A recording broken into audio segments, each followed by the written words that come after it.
What's up, everyone? Welcome back. I Heart Sports. We're on to episode 6 of our MLB 2020 60-game season previews. Very last division up and at 'em, the NL West. Now, it's been a busy couple of days getting these out to you guys. Trying my best to make sure I hit at least the important parts on each team, the roster changes, as well as the MLB projections, the injuries we're looking at. But really, if I missed something, I'm sorry. Please let me know. Look in the description below, add some comments, and let me know what I might have missed and what you guys want to talk about with these teams. Like the last videos, I'm just going to start from the bottom, work my way up to the top based off of Vegas projections. Vegas projects the amount of wins that each team is likely to have throughout the season. So I just find this the easiest way, the most fair way to kind of analyze which teams I'm going to talk about and in which order. With that being said, we're going to start things off with the San Francisco Giants. Giants fans were given a pretty rude awakening this offseason and leading up to the start of the 60-game season. Buster Posey, their all-star, their face of their franchise, has decided to opt out given the virus and all the things surrounding that. He's not going to be playing for them this season. They also lost longtime ace on the hill, Madison Bumgarner, this offseason. Projected 25.5 wins. Last year they had 77 wins, so it's a little bit of the same old. They're not expected to really make any progress this season. Really, I think if you looked at the percentages, it would be a little bit of a step back. The Giants didn't add any huge free agents in the offseason. However, they did seem to look to add quite a bit of depth. Kevin Gausman is a pitcher that they decided to add after last year and the years before. He's had a couple of rough seasons. However, he ended the season last year with the Cincinnati Reds somewhat strong, coming in as a relief pitcher. But the Giants seem to be wanting to see if he will thrive in the starter role and kind of be that pitcher that he's never seemed to blossom into. Giants also look to add some depth all over the field. Billy Hamilton, Brendan Guyer, some veterans that have been around the MLB for a long time. Wilmer Flores, someone that is utility all over the field. They signed him for a couple years, likely to be on their second base. Trevor Cahill, Tyson Ross, both MLB pitchers. Just again, adding depth. They have Pablo Sandoval. They signed up again, the big panda man. For some reason, the Giants always want to keep giving him a shot, and he'll likely maybe make the roster based on how things are going with them. So, with a lot of added depth in that, the Giants are at least trying to field a team that will be competitive to go along with some of their rookies that I don't think they're likely to burn a year on this year, and maybe might be keeping them on the sideline. Taking a look here at their projection, there's a number of players that I'm not super familiar with, specifically the 7, 8, 9 spots, as well as this leadoff Mike Yastrzemski, pronouncing wrong, sorry. Brendan Belt, Longoria, Dickerson, and Pence. Crawford is the core of this lineup, and they've been on this team, Belt and Crawford specifically, for quite some time. Longoria and Dickerson expected to help carry the load. Maybe the Giants will, let's be honest, they want to do better than 25.5 wins. Going down to the pitchers, they still got Johnny Cueto and Jeff Samardzija. And then this offseason, they got Gausman and Smiley. So without Bumgarner in there, there's a little bit of a void, but they at least are trying to improve that. And if Cueto and Samardzija can be the pitchers they have in the past, they'll at least be able to be competitive on any given night, I think. Now, injury-wise, the list is somewhat long. However, it kind of goes to say, and it'll be like this with all the teams, a lot of them are questionable to start the season, which to me means they'll be at the season very likely unless this thing changes. Also, this also includes a lot of their minor league players, but Pablo Sandoval is on here, Belt, Pence, Cahill, Longoria, all part of that potential starting lineup for them. So if they're missing a couple of these guys in the season, that's why they also picked up all this depth so that they can fill in these spots.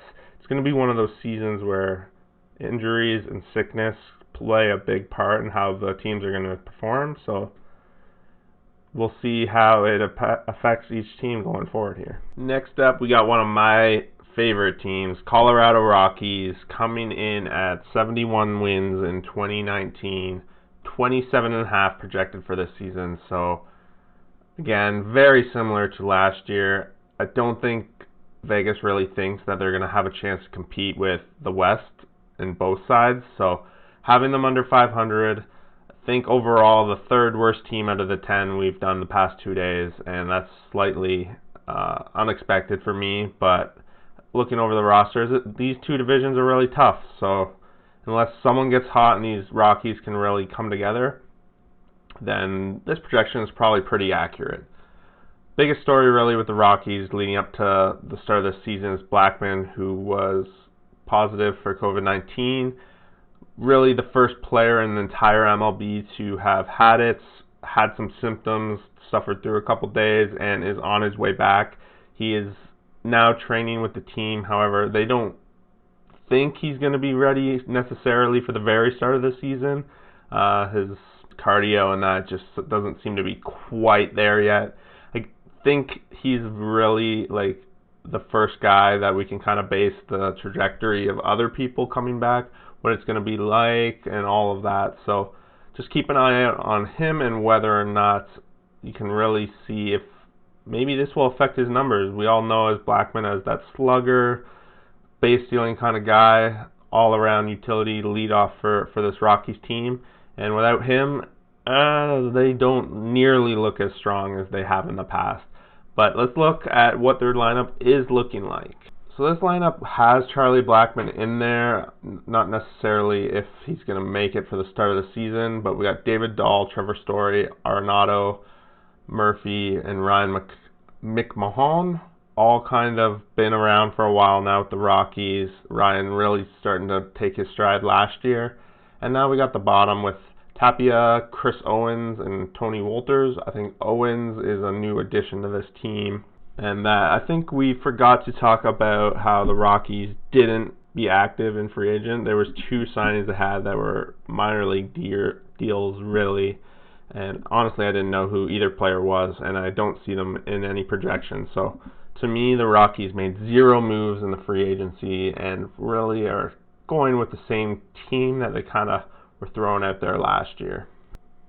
Taking a look here, kind of like I said, with the injuries, Blackmon, they have him as July 24th, which is the Rockies' first game, and it's still kind of up in the air for them. I don't know if they're certain he'll start. To me, having the 24th there is a little bit of an upgrade compared to the questionable to start the season, such as David Dahl. The rest of these guys, relief pitchers, we got Peter Lambert. Don't really know if any of these other players are going to be impact players other than Dahl and Blackmon. So I think those are the 2 guys you're going to want to be watching on the injury list. Expect the Rockies to have a mediocre season this year, unfortunately. However, the addition of the DH at Coors Field is what I'm most excited for. When teams roll into Colorado this season, we might be in for some amazing offensive games. So if you're a fantasy player, probably stay away from some Rockies pitchers. Next team up, we have the San Diego Padres, the rising stars of the National League West. After years and years and years of being in the basement, trying to add players last year in Machado and Hosmer to really build this team, they still fell short last year with 70 wins. This year, they're projected 31 in this tough West, so above 500. If they can get above 500, I don't even remember the last time the Padres would have been in that scenario. With that being said, they didn't add too much, but they really did target their relief pitching. They brought Drew Pomeranz back to San Diego, his home where he started really before he went off to Boston. They signed him to a 4-year deal, and it looks like they signed him to be a relief pitcher just to add to this, what is already considered one of the best bullpens in the entire MLB. Whipping up the projected lineup here, Tatis Jr. at the top there.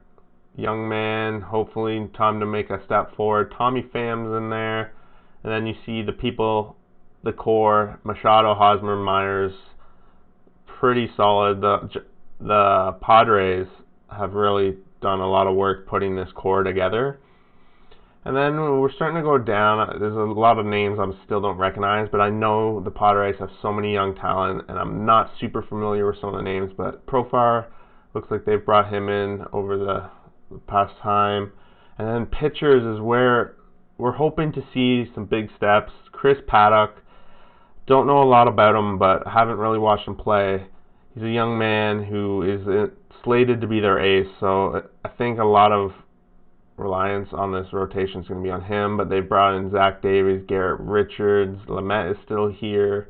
Lucchesi had some amazing numbers last year and the year before. Hopefully, if he can keep things going, accompanied with what is considered one of the best bullpens, they're really looking like they want to take that step forward. I don't know if they're quite ready to get there. I don't know if they're really capable of competing for playoffs. But if they're trending up, which is really all the Padre fans want, that'll be something to get excited for. Living on the West Coast, I'm hoping to catch some more of these Padres games. Young team, to me, probably a little bit of what the Blue Jays might be in the future. For injuries, we're looking at not a whole lot of players. Jose Castillo, the biggest deal, September 1st, he's out. He's one of their core relief pitchers. He's out till September 1st. Espinoza, he's kind of got that same situation. I didn't see him on the list for starters, so not too worried about the rest of these names. Again, if I'm missing something and you're a Padres fan out there, let me know, because I'm not super familiar with all those teams, and I am a fan of the Padres a little bit, so let's hope they take that step forward that they really, really deserve, because it's been a long time. Moving on up to number 2, Arizona Diamondbacks. Really, they're projected the exact same amount as the Padres were at 31 wins. However, I'm giving them the slight edge because 85 wins last year. They did better. They were above 500, and honestly, I'm giving them the slight edge this year, mainly because of some of their big names that they seem to pull in. The Diamondbacks went out there and stole one of the Giants' best players, Madison Bumgarner, signed him to a long-term deal. He's now a part of the Diamondbacks, their ace, no longer with the Giants, and I'm sure the Diamondbacks are thrilled that they won't have to face him anymore, and instead he's on their team. Other big signing for them was Cole Calhoun, who came over from the LA Angels. They signed him for a couple of years. He's going to slot nicely into their outfield. They added a little bit of pitching depth in Junior Guerrera. They added a catcher in Steven Vogt. Now let's take a look how some of these players might fit into the Diamondbacks. I'm going to start with the pitching because I think this is a key part of the Diamondbacks here. Madison Bumgarner, said it already a couple times in this video. Robbie Ray, if he can be what he can be, he'll fit in very well to give this team a good chance to win on most nights he's pitching. Luke Weaver, he's settling in nicely with this team. One note here is that Mike Leake, who normally would fit in one of these spots, has opted out for the season. Zach Gallen and Kelly here, I'm not familiar with, and we're going to keep an eye on them for this season. Their lineup, though, I think it's a very good lineup, and this is why I would give them a little bit of an edge over the Padres until the Padres can prove that their lineup fits the way it's supposed to. Kento Marte and then Starling Marte. We got both Martes at the top here. Eduardo Escobar, David Peralta. The only thing that's kind of missing here from the past is Goldschmidt, who's now, I think this is the second year without him.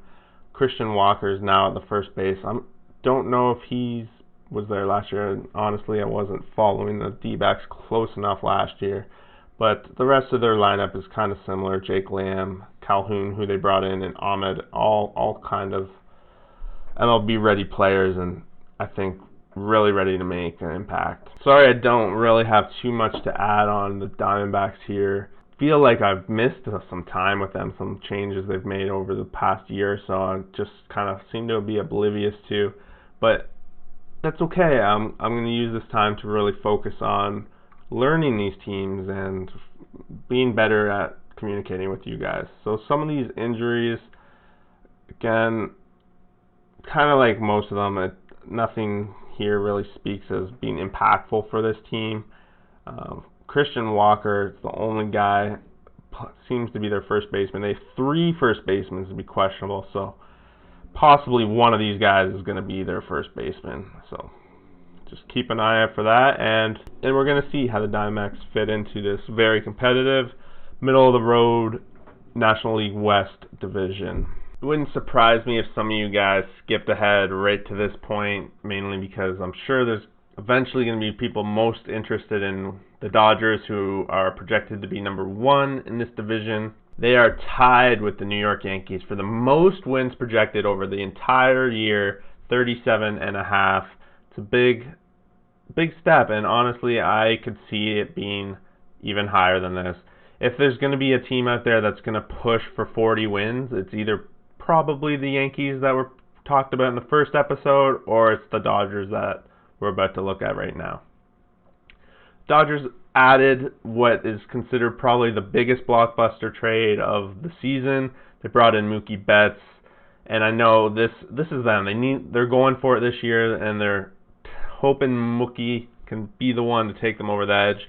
Put him with Bellinger. We'll look at that in a second. The Dodgers added Blake Treinen, big part of a solid relief pitcher over the past years. He was in Oakland, and then he helped with the Nationals.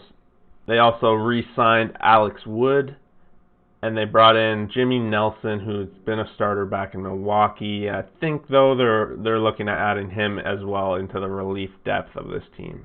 MLB is projected the lineup as follows. Mookie at the very top. It's kind of what he's used to. He's been playing there for Boston, so Max Muncy backing him up. This lineup is just strong all the way through. So we got Justin Turner, Bellinger, Corey Seager, Jock Peterson, Gavin Lux. I've heard his name a lot around recently, and I know there's a lot of hype around this guy. So I'm excited to see how he pays off for this team. Pitchers, we got the Clayton Kershaw, lights out himself, Walker Buehler, Julio Urias, Alex Wood. So the only thing that kind of stands out here is that they only have 4 pitchers listed, and I tried to look up who they've been kind of running for the 5th right now, and I couldn't find it. So I'm not sure what the plan is. I know they're not going to be running with 4, so there's got to be someone that's coming in. Kenta Maeda, they shipped out, so I'm not quite sure who it's going to be, and that's one of the storylines with the Dodgers I'm going to be looking to happen. Now with the injuries, the same story as most. Quite a few of these names, I just don't know how they play into it. I can't figure out all 1,000 players in MLB, how they play in for every role. I try to focus on the main roles. Max Muncy here is the biggest one, that questionable for the start of the season. Jimmy Nelson, they have him out for the entire season for back injury, so I guess all that talk about him being in relief, he's just not going to play. So expect the Dodgers to really run away with this division. I don't really see these other 4 teams being able to compete heavily with them. However, I do expect these teams to be able to beat them. Like, they're going to be taking games off of them all season long. That's probably why the projection doesn't have them hitting 40. They're just not going to be able to always win because each team has pretty good lineups themselves, and they're definitely going to be able to take some wins off of these Dodgers. If I had to predict, pretty much ran it down the way that I think this division is going to end up. Dodgers, Dbacks, Padres, Rockies, and then the Giants. I think that pretty much this division isn't as tight as the ones we have been talking about in the past. I really believe the Dodgers win this division. And honestly, I'm not sold that a wild card team even comes out of this division. With the other 2 NL divisions fairly strong, I expect the wild cards really to come from those 2 divisions and not this one. In the past, they've at least had one team that's kind of competing for a wild card. So expect whoever's second in this division to be in the hunt, but I think they're just going to slightly miss out. And that pretty much wraps it up. The NL West in a nutshell, a 20-minute nutshell, to say the very least. But that's part 6 of 6. We've covered the entire MLB. I know it's not the perfect scenario. I'm not able to talk about everything in depth, perfect. It's a lot of what I know and what I've learned over the past few years. A lot of my biases and whatnot, but this channel is really about development and figuring out the MLB, sharing the story, documenting the season, and just enjoying baseball. So I hope you guys are getting as excited as I am. Season is less than a week away now, so we're getting really close, and really the next video I'm going to do is tomorrow. It's going to be power rankings.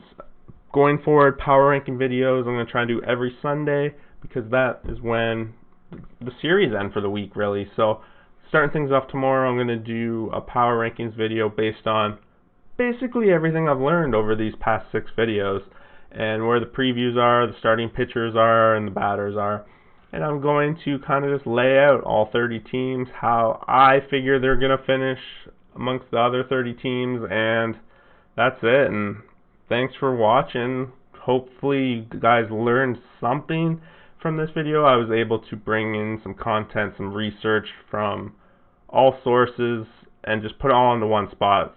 Nice, quick, easy couple-minute listens for each team, the teams you're interested in, and hopefully if I missed something, you were bold enough to give me a comment and let me know how we can keep this discussion going, because that's what we want to do all season long, baseball. Till next time, guys, see you around.